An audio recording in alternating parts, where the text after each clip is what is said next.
और ग्राउंड पे बैठ जाओ, ग्राउंड पे।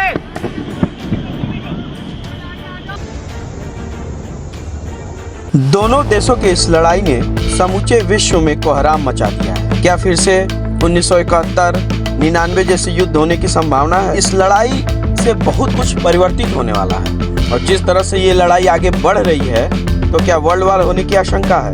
नमस्कार दोस्तों, पहलगाम हमले के बदले के रूप में भारतीय सुरक्षा बलों ने पाकिस्तान और पाकिस्तान अधिकृत कश्मीर में एयर स्ट्राइक की है। ऑपरेशन सिंदूर के जरिए पाकिस्तान के 9 ठिकानों पर बमबारी हुई, जिसमें पल रहे आतंकवादियों को मौत के घाट उतारा गया, जिसमें जैसे मोहम्मद, लश्कर-ए-तैयबा जैसे आतंकवादियों का संगठन भी शामिल है। हमले के बाद पाकिस्तान ने भारत के खिलाफ अपनी नापाक हरकतों को अंजाम देने की कोशिश की। पाकिस्तान की तरफ से देर रात जम्मू, पठानकोट, उधमपुर, जैसलमेर, जालंधर इन जैसे भारतीय इलाकों में अपने ड्रोन और मिसाइलों से हमला करने की कोशिश की, लेकिन भारतीय सेना ने पाकिस्तान के 2 JF-17 और 100 F-16 फाइटर को मार गिराया। साथ ही पाकिस्तान एयरफोर्स के विमान को भी पंजाब प्रांत में ही ध्वस्त कर दिया। भारत ने S-400 और L-70 एयर डिफेंस सिस्टम का इस्तेमाल करते हुए 50 से ज़्यादा पाकिस्तानी ड्रोन और मिसाइलों को मार गिराया। भारत पाकिस्तान युद्ध अगर लंबा चला तो इसमें आने वाले पड़ोसी देशों को भी बहुत प्रभावित करेगा। अलग अलग पड़ोसियों पर इसका अलग अलग असर होगा। नेपाल की बात करें तो नेपाल और भारत के बीच जो 60% ट्रेड होता है वो प्रभावित हो सकता है। नेपाल और भारत के बीच लंबी सीमा है और नेपाल चाहेगा कि यह तनाव कम हो।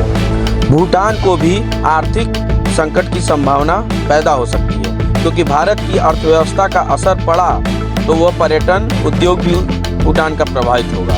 भारत एक बड़ी अर्थव्यवस्था है और छोटे पड़ोसी देश भारत के साथ कई तरह की आर्थिक गतिविधियों से जुड़े हैं। अगर ये युद्ध लंबा चला तो ये सारे देशों को नुकसान सहना पड़ेगा। श्रीलंका और नेपाल जैसे देशों के लिए पर्यटन में होने वाली कमाई आधी हो जाएगी, कम हो जाएगी। बांग्लादेश को भी बहुत बड़ा नुकसान होगा, क्योंकि बांग्लादेश की मौजूदा सरकार पाकिस्तान के करीब है और भारत का बड़ा निवेश बांग्लादेश में है। हालांकि भारत और बांग्लादेश के बीच संबंध काफ़ी अच्छे रहे हैं, लेकिन पिछले साल बांग्लादेश में हुए आंदोलन की वजह से उस वक्त की प्रधानमंत्री शेख हसीना को अपना पद छोड़ना पड़ा था।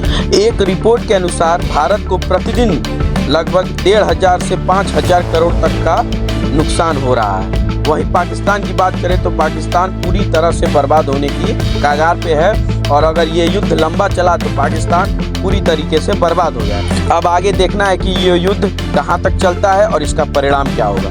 धन्यवाद।